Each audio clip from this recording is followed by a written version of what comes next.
Okay, everyone, I'm going to try to finish up what we started today.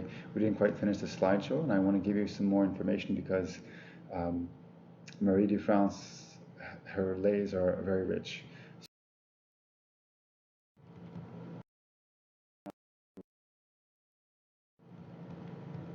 If for some reason this is going slow, you can skip ahead to the slide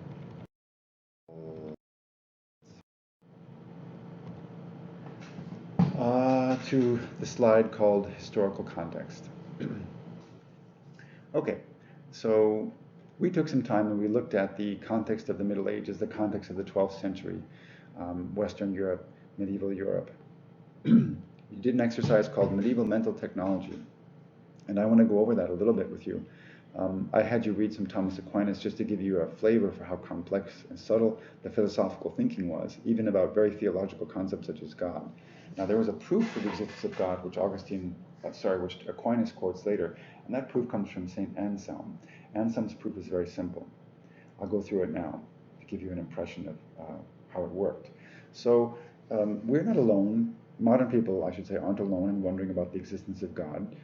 Medieval people tried to prove it, even those who were, even though it's a Christian age, and some came up with this proof with the technology of logic. It's a logically consistent and sound proof for the existence of God, and it goes like this. Step one, God is that which no greater can exist. God is that which no greater can exist. This means that if there were a God, whether or not you're a believer or a non-believer, the idea is that if there were a God, it would be greater than everything else. Everyone can agree with that. Sure, the concept means the greatest thing ever, right? Okay, step two is that which exists in reality is greater than that which only exists in thought. That which exists in reality is greater than that which only exists in thought. Now, this is the only place where the proof makes a major assumption. It's called the ontological assumption. It means that it's assuming something about reality which might or might not be true. But if we can assume this to be true, then the proof is absolutely sound logically.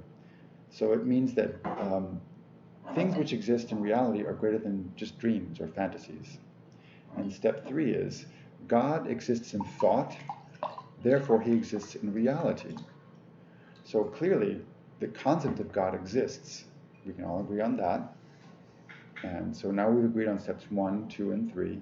And since God exists in thought, and since God is the greatest thing which exists, God must therefore also exist in reality.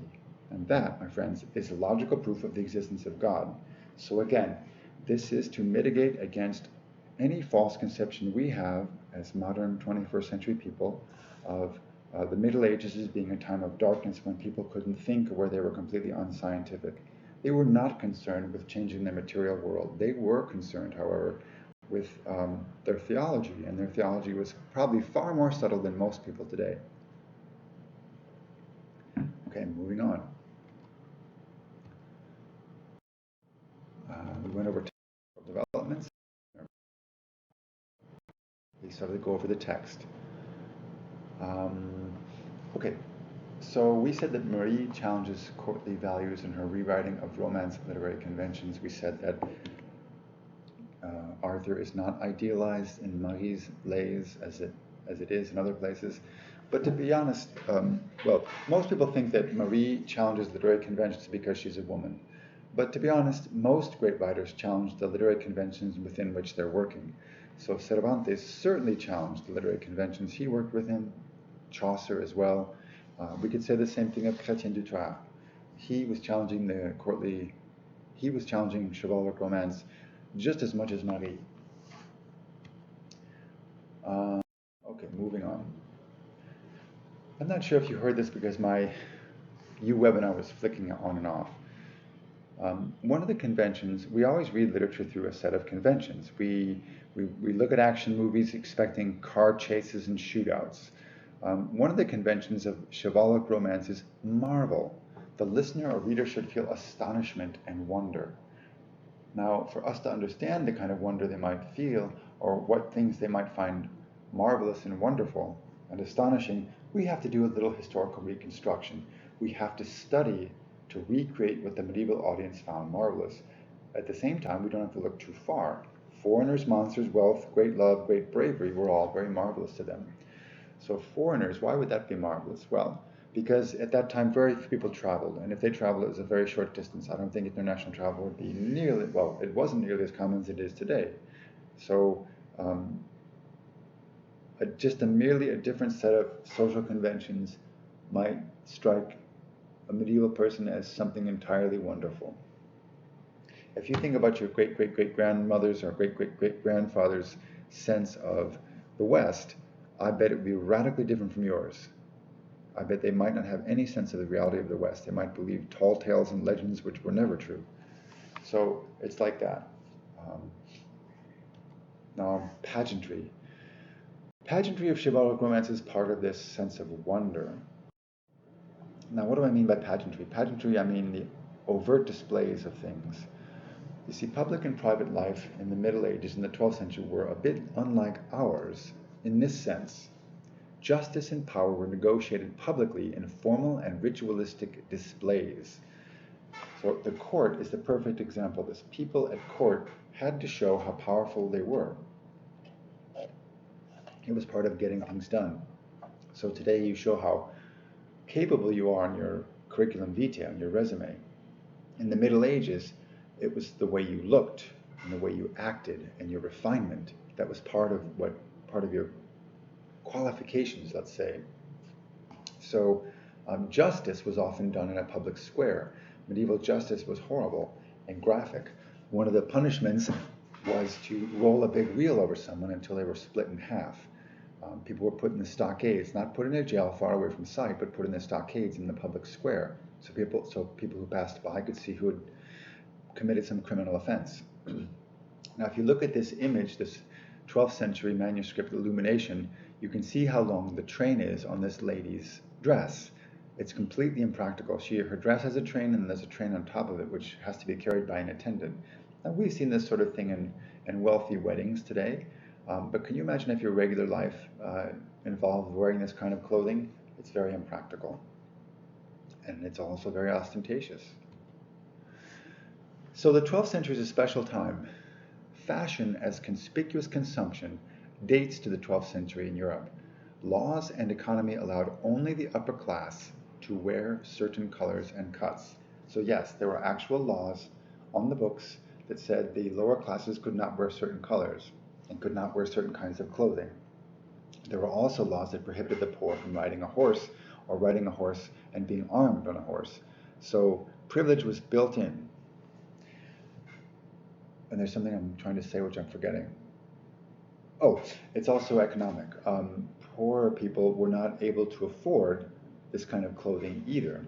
So the rich were able to mark themselves as such, as rich, just by their clothing. In the 12th century, luxury fabrics such as silk and furs become available for the first time. So if you look at this image, we see women in long, luxurious dresses. We see multicolors. There was also a kind of fashion, and I forget what it's called, whereby women could show multiple fabrics. They would cut tears in the upper dress and pull through the fabric of the lower dress to show how rich they were. They had multiple expensive layers of fabric on their bodies. Ostentatious clothing told other members of the court of the wearer's wealth. And romance writers use this cultural phenomenon to impress readers. So the romance writers were reflecting, at least to some degree, the courts, the life, the social milieu in which they lived. People negotiated their power and status through overt and public displays of wealth, through their clothing and through other things, and through the body markings such as gold rings, gold crowns, and so on. If we look at this 12th century lady's wardrobe, we see how complex their clothes were.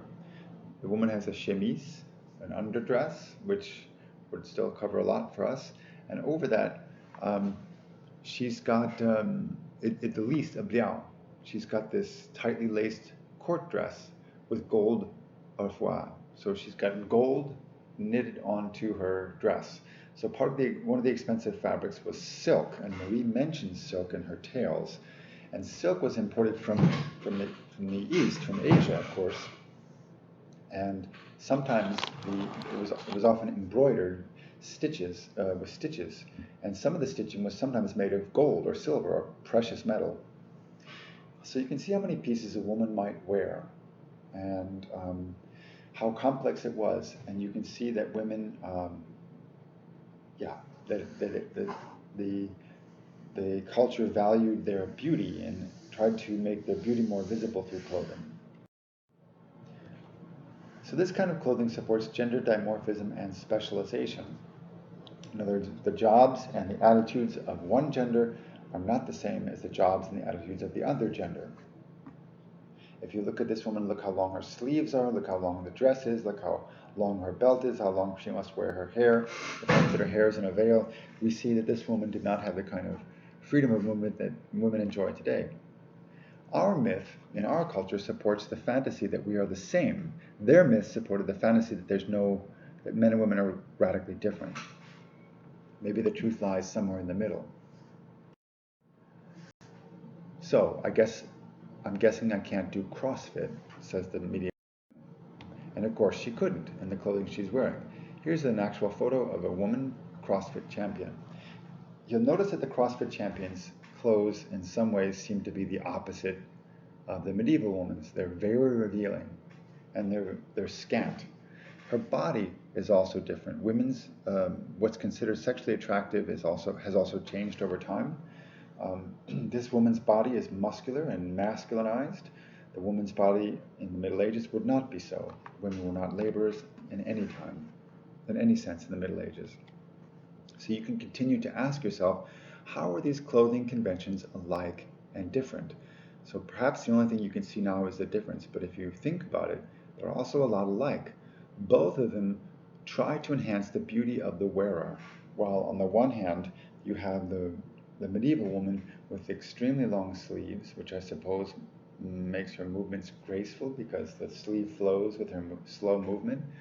The woman on the left has no sleeves at all. She's essentially wearing a bra and underwear. What they have in common, among other things, is that they're both marked to call attention to their bearer's body. Now, men don't wear skin-tight clothes, and men don't show their belly. So why does the woman? Well, because the expectations placed on women, even women who are doing sport and supposedly claiming to be equals of men, show their body in ways that are different from men. Right? Why does a woman have to show her belly? I don't know. So clothing does a lot of things. Among other things, clothing protects us from the cold and from the heat. It protects us from insects, protects us from sitting on surfaces that could be uncomfortable, and it also projects an identity.